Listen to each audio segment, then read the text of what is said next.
आज जनता के सवाल कार्यक्रम में उत्तर भारतीय बजरंग दल बेंगलोर शहर के अध्यक्ष शशिकांत शर्मा हमारे साथ हैं।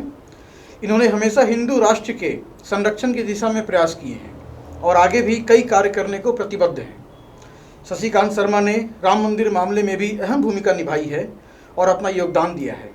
इतना ही नहीं, वे राम मंदिर की दिशा में आज भी कार्य कर रहे हैं। समाचार परिवर्तन की तरफ से जनता के सवाल कार्यक्रम में आपका स्वागत है। नमस्कार, जय श्री राम। हमारा पहला प्रश्न, शशिकांत जी, सबसे पहले यह बताएं कि बजरंग दल का विजन क्या है। बजरंग दल का विजन है राष्ट्र की सेवा, सनातन धर्म की सेवा, गौ माता की सेवा। जो गलत तरीके से जो काम हो रहे हैं उसमें मैं आपको बताना चाहूँगा, धर्मांतरण, लव जिहाद, गौ हत्या, उनके प्रति ईमानदारी से काम करना, ये है बजरंग दल का लक्ष्य। क्या उत्तर भारत की तरह दक्षिण भारत में भी बजरंग दल उतना ही सक्रिय है? बजरंग दल सिर्फ उत्तर भारत दक्षिण भारत में नहीं है, कश्मीर से कन्याकुमारी तक, कोने से कोने तक सक्रिय है। कर्नाटक में बजरंग दल के साथ जुड़े हुए आपको कितना समय हो गया? हमारे दर्शक ये जानना चाहते हैं कि राज्य सरकार से बजरंग दल या बजरंग दल के कार्य को कितना सपोर्ट मिलता है? रही मेरी बात जुड़ने सी, तो जब मैं बचपन में, जब मेरा जन्म हुआ तो मैं हिंदू परिवार में जन्म हुआ, सनातन धर्म मेरा धर्म था। बजरंग दल से जुड़ना कब हुआ ये मायने रखता नहीं है। मेरा सबसे बड़ा मायने रखता है कि मैं एक सनातन धर्म में पैदा हुआ हूँ, हिंदू धर्म में मेरा जन्म हुआ है। ये मेरे लिए सबसे बड़े भाग्य की बात है। और सरकार अपनी तरफ से अपना काम कर रही है, जहाँ हमें किसी की कोई ज़रूरत नहीं पड़ती है। हम खुद इतने सक्रिय है कि कभी जो काम रुकता है तो हम लोग खुद अपना काम निकाल लेते हैं। सरकार अपना काम कर रही है। जब कोई सही तरीके से कोई ज़रूरत पड़ती है तो सरकार हमें साथ देती है। मैं सरकार के बारे में इतना बोलना चाहूँगा कि जहाँ जहाँ ज़रूरत पड़ी है, कोई भी सरकार हो, पिछली सरकार के बारे में नहीं बोलना चाहूँगा क्योंकि पिछली सरकारों ने काफ़ी परेशान किया है हिंदू संगठनों को, किंतु जहाँ जहाँ अभी मोदी जी की सरकार आने के बाद हम लोग को थोड़ी बहुत सहूलियत मिली है। तो भाजपा और मोदी सरकार से आपको ज़्यादा समर्थन प्राप्त है? भाजपा मोदी सरकार से समर्थन प्राप्त की बात नहीं है। हाँ, हिंदुत्व की बात करते हैं और जहाँ हिंदुत्व की ज़रूरत पड़ती है, जहाँ हमें ज़रूरत पड़ती है, जहाँ हमें अभी जैसे आपने देखा होगा राम जन्मभूमि 500 साल पुराना एक इतिहास, जिसको दबाए दबाए दबाए आ रहे थे। लाखों लोगों ने अपनी जान दी, लाखों लोग शहीद हुए भगवान राम के लिए। तो कम से कम सरकार आई है, सरकार ने इतना अच्छा कदम उठाया, तो फिर जो आदमी कोई किसी का करता है तो उनके गुण गाना पड़ता है। और हम इसीलिए उनके गुण गाते हैं क्योंकि उन्होंने हमारे सनातन धर्म के लिए सोचा, राम मंदिर के लिए सोचा, अब राष्ट्र के लिए सोच रहे हैं। धारा 370 भी सोचा गया है। बस इसीलिए हम लोग गुण गाते हैं, और कोई बात नहीं है। जो करेगा वो वाहवाही का हकदार होगा। बेंगलोर में इस समय बजरंग दल की क्या गतिविधियां चल रही है और बजरंग दल का मुख्य कार्य क्या है? बजरंग दल की गतिविधियां कुछ नहीं चल रही है। जहाँ सनातन धर्म की बात होती है तो बजरंग दल खड़ा है। जहाँ किसी गलत तरीके से किसी पर अत्याचार हो रहा है तो कानून तो अपना काम करता ही है, किंतु हम धर्म के जो मानने वाले हैं, जो संगठन के कार्यकर्ता हैं, जितनी जिम्मेदारी हम लोग को दी गई है, हम उतना काम तो कर ही रहे हैं। बस इतना ही बोलना चाहूँगा कि बजरंग दल आज हिंदुस्तान के हर कोने में सक्रिय है। तो बजरंग दल सनातन धर्म के लिए काम कर रहा है, धर्म के लिए काम करता है, राष्ट्र के लिए काम करता है। यस, अखंड भारत, अखंड हिंदू राष्ट्र के लिए काम कर रहा है जी। बजरंग दल के कार्यों में युवाओं की कितनी भागीदारी है? बजरंग दल है युवाओं का दल जी। आज युवा शक्ति बजरंग दल की सबसे बड़ी शक्ति है। कारण यही है कि युवा जुड़ना चाहते हैं, और इसलिए जुड़ना चाहते हैं कि बजरंग दल में जब वो आते हैं तब उनको लगता है कि हाँ, हम कोई अपने दल, अपने घर का बनाया हुआ, खुद का अपना दल है। तो एक उत्साह रहता है, एक काम करने के लिए एक जो बोलते हैं एक स्पीड रहती है, वो स्पीड बढ़ती है। युवा इसलिए जुड़ते हैं और युवाओं के लिए ये दल बनाया गया है। 23 मार्च 2020 में संपूर्ण भारत में लॉकडाउन लगा था कोरोना के, तो उस दरमियान बजरंग दल ने किस तरह से लोगों का सहयोग किया था? जी, 23 मार्च 2020 को भारत के प्रधानमंत्री द्वारा जब ये 25 तारीख को जब ये डिक्लेयर किया गया कि हालात बहुत ज़्यादा ख़राब हैं, तो कुछ महत्वपूर्ण कदम हमें उठाने ज़रूरी है राष्ट्र की सेवा के लिए। राष्ट्र को बचाना है, लोगों को बचाना है, इस महामारी से सबको निकालना है। तो उन्होंने लॉकडाउन का जो अनाउंसमेंट किया था, उसके बाद हम लोग कुछ बजरंग दल के कार्यकर्ता लोगों ने ये प्लान किया कि अब क्या, ये तो पूरा एक तरह से हिंदुस्तान कहीं ना कहीं खड़ा हो गया। हिंदुस्तान नहीं, पूरा विश्व एक तरह से खड़ा हो गया था। बहुत बड़ी चिंता की बात थी, और चिंता का विषय भी था ये। तो फिर हम लोगों ने कुछ बजरंग दल के कार्यकर्ताओं ने बैठ के, जिसमें हमारा महत्वपूर्ण जो योगदान उन्होंने दिया है, हरिराम देवासी जी, सबसे पहले मैं उनके संपर्क किया कि हरिराम देवासी जी क्या किया जाना चाहिए। तो उन्होंने कहा कि भाई साहब जैसा आपका आदेश रहेगा। हम बजरंग दल तो बने ही इसलिए हैं कि जब जब देश में कभी आपदा है तो हम लोग खड़े हों। बजरंग दल हो, विश्व हिंदू परिषद हो, हिंदुस्तान का जो भी हिंदुओं द्वारा बनाया गया संगठन हो, हम लोग इसलिए खड़े हैं। जब देश में आपदा होती है तो हम लोग खड़े होते हैं। तो फिर हम लोगों ने शुरू किया, एक एक छोटे छोटे चीज़ से शुरू किया, करते करते करते करते हम लोगों ने 45 दिन तक जनता की सेवा की। रास्ते में जो लोग जा रहे थे उनको मनाने की कोशिश की गई कि आप लोग न जाएं, किंतु हालात कुछ ऐसे हो गए थे कि वो भी परेशान थे। उनके खाने की व्यवस्था, उनके पीने की व्यवस्था, पानी की व्यवस्था सब कराई गई। ये बजरंग दल ने लॉकडाउन में ये काम किया है। शर्मा जी, जनता के काफ़ी सवाल हैं और इसी क्रम में आगे अभी देश में जिस प्रकार का सौहार्दपूर्ण माहौल है, शांति है, सभी एक दूसरे के साथ मिल के चल रहे हैं, इसमें आप बजरंग दल की क्या भूमिका मानते हैं? सिर्फ बजरंग दल की भूमिका नहीं है, इसमें सभी लोगों की भूमिका है। आज हिंदुस्तान विश्व के सबसे ताकतवर देशों में हिंदुस्तान का नाम आता है। सबसे ताकतवर देश के प्रधानमंत्रियों में मोदी जी का नाम आता है जी। तो स्वाभाविक है कि आज हिंदुस्तान बहुत अच्छी तरह से, न कोई दंगा फसाद, न कम्युनल राइट, न ही कोई लड़ाई झगड़ा, तो बहुत अच्छा माहौल है और अच्छा लगता है। राम मंदिर का भव्य निर्माण का कार्य चल रहा है अयोध्या में, इसमें बजरंग दल का क्या योगदान है? मैंने आपसे फिर कहा, सिर्फ बजरंग दल का योगदान नहीं है, 100 करोड़ हिंदुओं का योगदान है। विदेश में रहने वाले हिंदुओं का योगदान है, हर आदमी का योगदान है। इसमें तो मैं ये बोलना चाहूँगा कि हिंदुस्तान में हर एक आदमी का योगदान है। वो किस जाति से, मतलब किस जाति का है, किस मजहब का है, किस मजहब को मानने वाला है, वो मायने रखता नहीं है। राम, मर्यादा पुरुषोत्तम राम हमारे पूर्वज हैं और दुनिया की सृष्टि इन्होंने की है, चाहे वो किसी भी कौम के हो। ये बहुत खुशी की बात है साहब। हिंदुस्तान गंगा जमुनों की तहजीब को मानता है और होली हो, दिवाली हो, ईद हो, बकरीद हो, हर त्यौहार में हम उनके यहाँ जाते हैं, वो हमारे यहाँ आते हैं। यही है हिंदुस्तान, यही है भारत। कोर्ट का फैसला आने से पहले राम मंदिर पर आप अयोध्या जाकर अंसारी से मिलकर आए थे। जी हाँ। वो वार्तालाप आपको कैसा लगा उस समय उनसे मिल करके?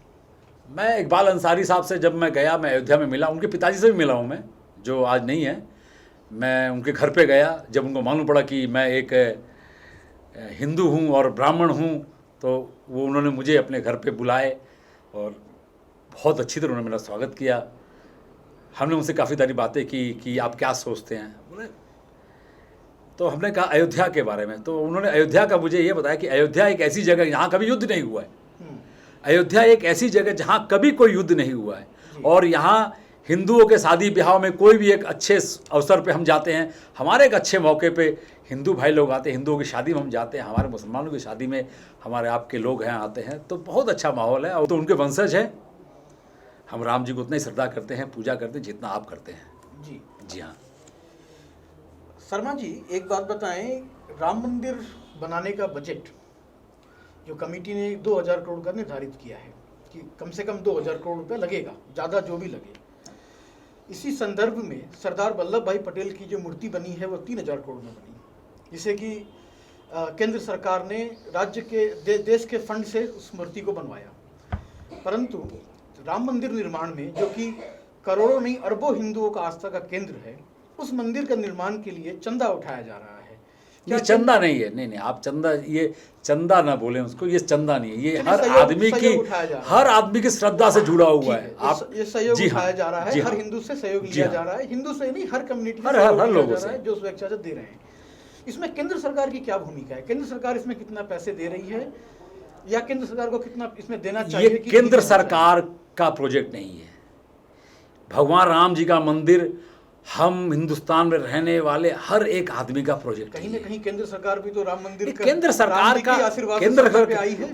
जब हमें जरूरत पड़ेगी केंद्र सरकार से कि हाँ हम केंद्र सरकार के पास जाएं, तब हम इसकी बात करेंगे। आज ये हम खुद इतने संपन्न हैं कि हम दुनिया का सबसे विशाल मंदिर बनाने जा रहे हैं। और सरदार वल्लभ भाई पटेल जी की मूर्ति पे कितना खर्चा हुआ, राम मंदिर पे इतना क्यों खर्चा हुआ, ये विषय नहीं है। विषय ये है कि हर आदमी को यह एहसास होना कि हाँ इस राम मंदिर में कहीं ना कहीं मेरा 1 रुपया जुड़ा हुआ है। ये एक लोगों की आस्था से जुड़ा हुआ है। आपने देखा होगा रास्ते में बैठे हुए भिखारी जो 100 रुपया कमाता है, उन्होंने भी अपनी तरफ से 100 रुपया चंदा दिया है कि ये मेरे पूर्वजों का सपना था। 500 साल से हम लोगों ने सपना देखा, कितने साल पहले से सपना देखा हम लोगों ने, आज वो सपना पूरा हो रहा है। हम धन्य हैं। हम तो उन सभी आदमी को धन्य मानते जो आज अपने आंखों से राम मंदिर बनता हुआ देख रहे हैं। पैसा कोई मायने रखता नहीं है। आज अगर जरूरत पड़े तो हिंदुस्तान दिल खोल के पैसा देने को तैयार है। हमारा एक ही लक्ष्य है कि हर आदमी इसमें 1 रुपया से लेके उसके बाद आपकी जितनी क्षमता उतनी जी, हर आदमी घर से बाहर निकल रहा है और सेवा कर रहा है।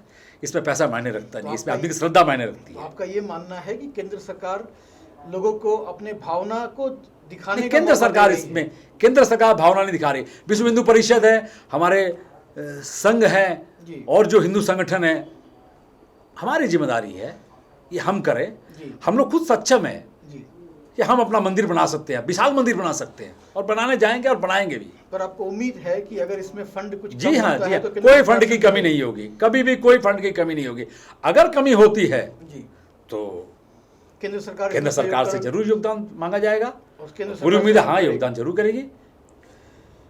इसी दरमियान संघ प्रमुख मोहन भागवत जी ने हाल ही में कहा था कि मथुरा और काशी पर भी चर्चा होनी चाहिए। इस पर बजरंग दल का क्या विचार है? नहीं, एकदम चर्चा होनी चाहिए, क्योंकि वो हमारे मंदिर थे। कुछ लोगों की शैतानियों की वजह से उनको तोड़ा गया। इतिहास गवाह है। अगर हम अपना हक मांगते हैं तो इसमें बुरा क्या है? चर्चा होनी चाहिए। आज चर्चा हुई तो राम मंदिर का फैसला आया। काशी मथुरा पे चर्चा होगा। ऐसे हजारों मंदिर जो तोड़ दिए गए विदेश बाहर से आए हुए शैतानों द्वारा, आज उस पर अगर चर्चा होती तो इसमें कोई ऐसी बात नहीं कि चर्चा क्यों होगी, होनी चाहिए। मैं तो कहता हूं कि हर उस मंदिर पर चर्चा होनी चाहिए जिसको तोड़ा गया है। हर उस जगह के बारे में चर्चा होनी चाहिए जो हिंदुओं का कहीं ना कहीं आस्था का केंद्र था, उस पर चर्चा होनी चाहिए। और बहुत अच्छी बात है। तो अभी एक नारा काफी बुलंद हो रहा है, अयोध्या तो एक झांकी है, काशी मथुरा बाकी है। अयोध्या तो एक झांकी है, काशी मथुरा बाकी है, और भी बहुत सारे केस बाकी है जिसको हमें सामने लाना है। मैं अपनी जायदाद मांग रहा हूँ। ये हमारी जायदाद थी, छीन ली गई थी, हम जायदाद मांग रहे हैं। हमारी अपनी जायदाद, आप मुझे अपनी जायदाद दे दीजिए, बस बाकी कोई बात नहीं है। हमें किसी दूसरे की चीज़ से मतलब नहीं है। हमें हमारा जो छीना गया है उसको हम लेके रहेंगे। तो आपका कहने का है, आप ये बोलना चाह रहे हैं कि जो संपत्ति हमारी थी, जो हमारी विरासत थी, वो हमें वापस मिलनी चाहिए। एकदम मिलनी चाहिए जी। आज हमारी चीज़ है, अगर कोई दूसरा ले लिया तो हमारा पूरा हक है कि मुझसे ले। हम प्यार से मांगेंगे, प्यार से आप दे दीजिए। नहीं मांगेंगे तो न्यायालय है ही है, हम न्यायालय के तरीके से जाएंगे। तो बजरंग दल को न्यायालय पर पूर्ण विश्वास, पूरा भरोसा है, एकदम पूरा भरोसा है। भारत आज़ादी के समय 1947 में भारत में अल्पसंख्यकों की जनसंख्या 9.9% थी, जो अभी तक 14.23% हुई है। उस एवरेज में देखिए तो अल्पसंख्यकों की संख्या बहुत कम बढ़ी है। तो फिर भी उनसे हिंदुत्व को खतरा है? नहीं नहीं नहीं नहीं नहीं। हिंदू एक ऐसा धर्म है जो कभी किसी से डरता नहीं है जी। हिंदू कभी डरा नहीं है। तो फिर ये अगर लोगों की सोच वो है कि हिंदू डर गया है। शर्मा जी एक मिनट, तो फिर ये बार बार क्यों बात आती है कि हिंदुत्व खतरे में है? नहीं नहीं नहीं नहीं नहीं नहीं, हिंदुत्व तो कभी खतरे में नहीं था। हिंदुस्तान कभी गुलाम नहीं था। 47 के बाद के जो कुछ सरकार द्वारा नियुक्त कुछ शिक्षा मंत्रियों का जो नियुक्त किया गया था, उस पर उन्होंने जिस तरह से इतिहास के पन्नों में जो लिखा जाना चाहिए था वो न लिख के एक ऐसी चीज लिख दी गई है जिसको हमारे बच्चे मानते आए हैं, हम मानते आए हैं। अकबर दी ग्रेट, अकबर कहाँ ग्रेट होता है? ग्रेट तो छत्रपति शिवाजी थे। कित्तूर रानी चेन्नम्मा थी, झांसी की रानी थी, भगत सिंह थे, महाराणा प्रताप थे, वो ग्रेट थे। अकबर कभी ग्रेट नहीं था। तो नहीं, कभी कोई खतरा नहीं है। हिंदू कभी डरता नहीं है। हिंदू एक सोया हुआ शेर नहीं है।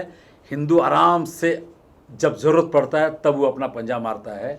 हम डरने वाले नहीं हैं। सनातन धर्म में ये नहीं लिखाया गया है कि आप डर के जियो, अपने हक के लिए अपनी जान भी देनी पड़े, तो वो हमारे वहाँ सिखाया गया। अपने हक के लिए, दूसरों का हक पे दूसरों का अधिकार है, अपने हक पे अपना अधिकार है। तो आप ये बोल रहे हैं कि जो इतिहास हमें पढ़ाया गया है आज़ादी के बाद, वो इतिहास ही गलत पढ़ाया गया? एकदम गलत पढ़ाया गया है। आपने मीर जाफर, मीर कासिम, सिराजुद्दौला और बाबर, अकबर, हुमायूं, औरंगजेब, ऐसे 50 नाम आपने डाले हैं। हमारे शहीदों के कितने नाम आपने डाले जिन्होंने राष्ट्र के लिए अपना बलिदान दिया है? झांसी की रानी के कितने पन्ने आपने लिख के दिए हैं? एक या दो? मीर जाफर, मीर कासिम, सिराजुद्दौला, ये कौन थे? किंतु आपने उनका विवरण 2-2 पन्नों में, 3-3 पन्नों में दिया गया। इसलिए दिया गया है कि आप सही इतिहास को न पढ़ो, गलत इतिहास को पढ़ो और अकबर द ग्रेट को अकबर द ग्रेट मानो। अकबर द ग्रेट कभी नहीं, अकबर द ग्रेट नहीं था। मैं नहीं मानता, हमें गलत पढ़ाया गया था। किंतु अब समझ में आ रहा है कि इतिहास क्या था। जैसे जैसे इंसान बड़ा होता है कुछ ना कुछ और सीखता जाता है। तो हम लोग को मालूम पड़ा कि हमें गलत पढ़ाया गया था। मैं भारत सरकार से विनती करूंगा कि इतिहास के सारे पन्नों को एक बार देखा जाए, उसमें जहां बदलाव हो बदलाव किया जाए। आज़ादी के 70 साल के बाद अब हमें यह समझ में आ रहा है कि हमारा इतिहास गलत पढ़ाया एकदम पढ़ाया गया गलत। जी। हिंदुस्तान में हिंदुस्तानियों के, जिन्होंने हिंदुस्तान के लिए अपना बलिदान दिया, सर्वोच्च दिया, परिवार के परिवार ने उछार कर दिए, उनके बारे में जिक्र ही नहीं है। और जो विद्या बाहर से आके लूटने के लिए जो आया तो उनको अकबर द ग्रेट और फलाना द ग्रेट ये बोला गया है। तो इतिहास कहीं ना कहीं गलत तरीके से पेश किया गया है। अभी बंगाल और असम में चुनाव हो रहे हैं, उस पर आप क्या कहना चाहेंगे? इस पर मैं कुछ नहीं बोलना चाहूँगा क्योंकि ये मेरा राजनीतिक मेरा विषय नहीं है। मैं एक बजरंग दल का एक कार्यकर्ता हूँ। मेरा विषय है हमारा धर्म, हमारा राष्ट्र के बारे में बात करना। चुनाव हमारा विषय नहीं है। तो आप ये बोलना चाह रहे हैं कि बजरंग दल को राजनीति से मतलब नहीं? नहीं, बजरंग दल को राजनीति से, बजरंग दल को अपने धर्म से मतलब है, देश से मतलब है, राष्ट्र से मतलब है और हिंदुस्तान में रहने वाले हर एक आदमी से मतलब है। जी हाँ। राजनीति भी हिंदुस्तान और देश का ही राजनीति और राजनेताओं का काम है। राजनेता अपना राजनीति करे, हम नहीं कर सकते। जी। कोरोना की इस स्थिति में जहां हर तरफ कोरोना फैल रहा है और कोरोना का हवाला देकर के त्योहारों को रोका जा रहा है, लेकिन चुनावी रैलियों पर कोई भी गाइडलाइन नहीं है। जिस राज्य में चुनाव होते हैं लगता है वहाँ कोरोना ही नहीं है, लाखों की भीड़ जमा हो जाती है। इस पर आप क्या कहना चाहेंगे? इस पर यही बोलना चाहूँगा, सभी दलों को बैठ के सोचना चाहिए इस बारे में। कोरोना बढ़ रहा है तो इस पर ज़रा हर लोग अपने आप में सोचें और खुद फैसला लें, क्योंकि ये हर आदमी के पर्सनल लाइफ से जुड़ा हुआ है। जी। चाहे वो जाने वाले हो, चाहे बुलाने वाले हो, चाहे आने वाले हो, सब अपने बारे में सोचें कि कोरोना एक महामारी है, हमें इससे बच के रहना चाहिए। जितना ज़्यादा घर में रहेंगे उतना ज़्यादा हम सुरक्षित रहेंगे। और देश की युवा पीढ़ी को आप क्या संदेश देना चाहेंगे? मैं देश की युवा पीढ़ी से ये कहना चाहता हूँ क्योंकि भारतवर्ष दुनिया का सबसे ज़्यादा युवाओं का देश है। आज युवा, आज हिंदुस्तान आज दुनिया की एक महाशक्ति बनने जा रहा है, युवाओं के योगदान से बनने जा रहा है। युवाओं को ये संदेश देना चाहूँगा कि दुनिया के मानचित्र पे हिंदुस्तान को एक ऐसी जगह में खड़ा करना है जहाँ कभी भी कोई भी आदमी अगर मानचित्र खोल कर देखे तो सबसे पहले भगवा में लपेटा हुआ एक हिंदुस्तान दिखे। यही कहना चाहूँगा मैं। समाचार परिवर्तन से बात करने के लिए आपका बहुत बहुत धन्यवाद। बहुत बहुत धन्यवाद। जय श्री राम।